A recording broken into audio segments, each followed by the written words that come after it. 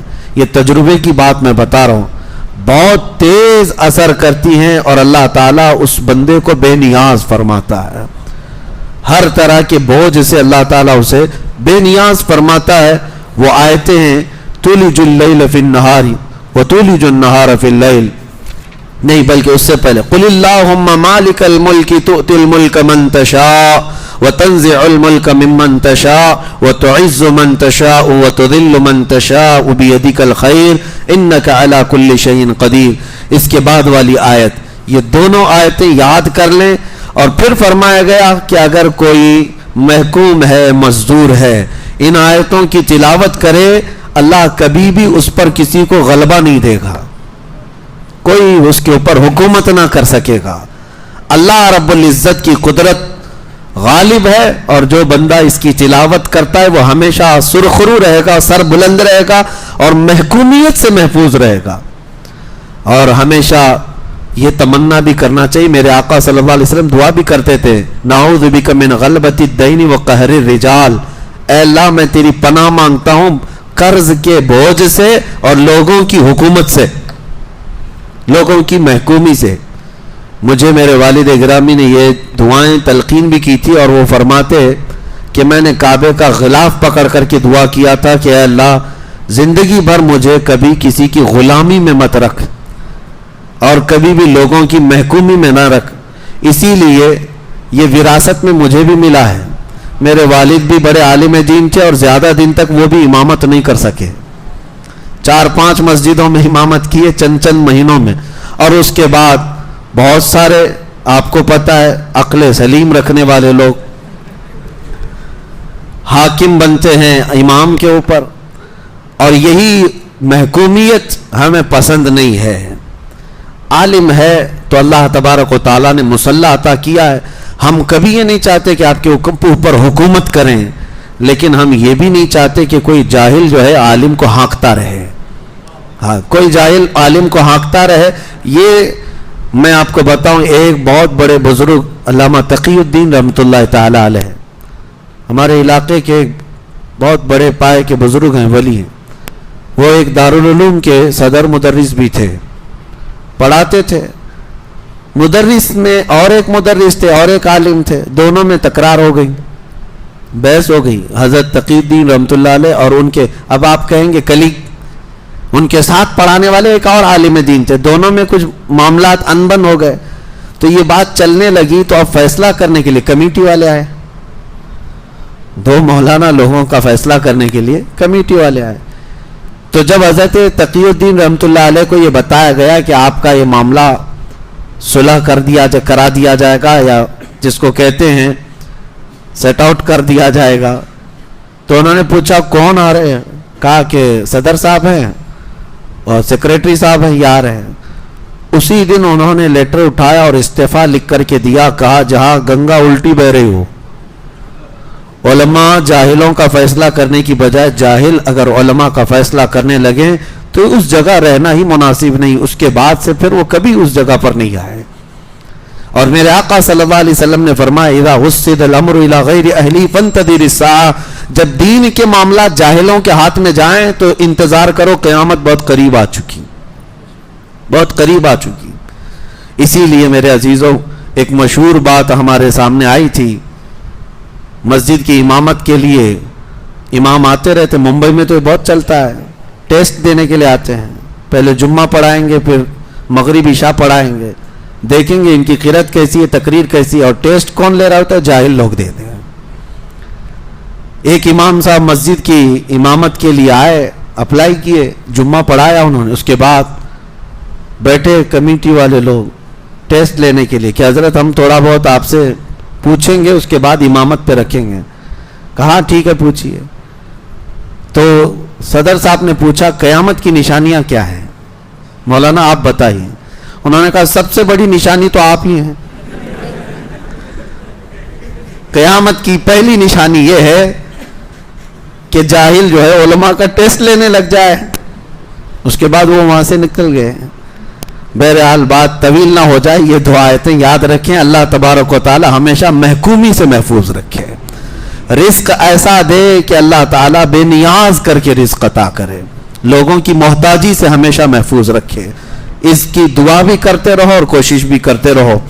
اور پھر میں نے دوسری چیز کیا بتائی آپ کو, یہ سورہ عمران, آل عمران میں عمران کون ہے اور آل عمران کون ہے یہ بتایا. سیکنڈ نمبر پر میں نے کہا آیت مباہلہ, ایک آیت اس میں ہے عیسائیوں کا اور حضور پاک صلی اللہ تعالی علیہ وسلم کا. ایک بار اس بات پر مباحثہ ہوا کہ کون حق پر ہے. عیسائی کہتے تھے کہ ہم حق پر ہیں. نبی پاک صلی اللہ تعالی علیہ وسلم کو اللہ نے فرمایا اے محبوب آپ ان سے کہہ دیں اگر تم حق پر ہو نا فَقُلْ تَعَالَوْا نَدْعُوا أَبْنَاءَنَا وَأَبْنَاءَكُمْ وَنِسَاءَنَا وَنِسَاءَكُمْ وَأَنفُسَنَا وَأَنفُسَكُمْ, آؤ میں اپنے بیٹے بیٹیاں لے کر آتا ہوں, میں اپنی عورتیں لے کر کے آؤں گا, میں خود بھی آؤں گا, تم اپنے بیٹے بیٹیاں لے آؤ, تم اپنی عورتیں لے آؤ اور تم خود بھی آؤ, اور بیٹھیں گے ایک میدان میں. یہی مباہلہ ہے, ایک مناظرہ ہے, ڈیبیٹ کرنا, یعنی میں ایک دلیل دوں گا آپ ایک دلیل دیں گے, مناظرہ ہے. اور ایک ہے مباہلہ, اس میں بات چیت نہیں ہے, اس میں بیٹھے رہیں گے میدان میں اور دونوں دعا کریں گے, دونوں دعا کریں گے کہ اللہ جو جھوٹا ہے اس کا چہرہ کالا کر دے, یا کوئی نشانی. جیسے بہت سارے ہمارے بزرگوں نے مباہلے میں الگ الگ چیزیں اختیار کی ہیں. میں پہلے یہ حضور کا مباہلہ بتاتا ہوں. حضور پاک صلی اللہ علیہ وسلم نے عیسائیوں سے کہا آ جاؤ تم بھی آؤ میدان میں, میں بھی آتا ہوں, اور ہم اپنے اپنے رب کو پکاریں گے, جس کا دین سچا ہوگا وہ حق اس کا ظاہر ہو جائے گا. عیسائی مان گئے, کہا کہ ٹھیک ہے. نجران ایک جگہ ہے, وہاں کے عیسائی تھے. اب حضور پاک صلی اللہ علیہ وسلم اپنے گھر سے نکلے اور ساتھ میں کس کو لیا, سیدہ بی بی فاطمہ الزہرا کو, امام حسن کو, امام حسین کو, اور حیدر کرار علی و مرتضیٰ کو. یہ پنجتن پاک کا قافلہ نکلا ہے اور نجران کی طرف.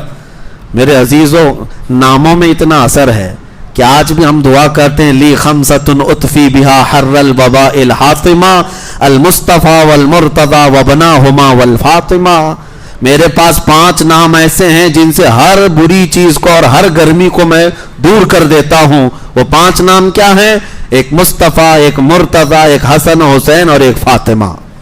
یہ 5 ناموں میں یہ تاثیر ہے. یہ پنجتن پاک کا قافلہ نکلا نجران کی طرف اور حضور پہنچ گئے. اہل حق ہمیشہ پہنچتے ہیں. نبی پاک صلی اللہ تعالی علیہ وسلم میدان مباہلہ میں پہنچے. عیسائیوں کو آنا تھا مقابلے میں, اور جو سب سے بڑا عیسائی پادری تھا وہ اپنے محل میں بیٹھا ہوا انتظار کر رہا تھا, آنے تو دیکھتے ہیں. اور جب حضور پہنچ ہی گئے تو ان کو پہلی بات تو یہ سمجھ میں نہیں آ رہا کیا یہ صحیح میں آ گئے, اور اس کے بعد دیوار پر چڑھ کر کے جھانکنے لگا کہ آئے ہیں تو دیکھ لوں. پہلے دور سے نبی پاک کے چہرے پاک کو دیکھا, اور ساتھ میں وہ ایسا منظر تھا کہ سورج جگمگا رہا ہو اور ساتھ میں چاند بھی ہو اور ستارے بھی ہوں. پھر اس آسمان کا کیا کہنا. اس نے دور سے دیکھا اور سٹپٹا گیا اور سارے عیسائیوں کو بلایا اور پکار کر کہا نادانو تم نے کس کو مباہلے کے لیے بلایا, دیکھ نہیں رہے وہ چہرہ. اور وہ عیسائی پادری کہتا ہے قسم خدا کی اگر میں مباہلے میں چلا جاؤں سامنے اور وہ نبی اگر اٹھا دے ہاتھ دعا کے لیے, قیامت تک کوئی عیسائی زندہ نہیں رہ سکتا. یہ کون کہہ رہا ہے؟ خود عیسائی پادری کہہ رہا ہے. کہا تم نے کس کو بلا لیا؟ حضور پاک صلی اللہ تعالی علیہ وسلم کے پاس وہ سرنڈر ہو گئے. کہا کہ ہمیں مباہلہ نہیں کرنا, آپ واپس تشریف لے جائیں. حضور پاک صلی اللہ تعالی علیہ وسلم واپس تشریف لائے. مباہلہ اسلام میں ہے لیکن ہونے کے چانسز بہت کم ہوتے ہیں, ہوتے نہیں. اس کی ایک وجہ ہے.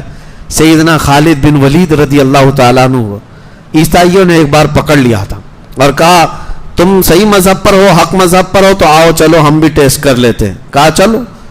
حضرت خالد بن ولید کے سامنے جو معاملہ تھا وہ کیا تھا, عیسائی آئے اور ایک ایسا خطرناک زہر لا کر کے رکھا, ایسا خطرناک زہر جس کو چھونے سے چمڑی نکل جاتی تھی.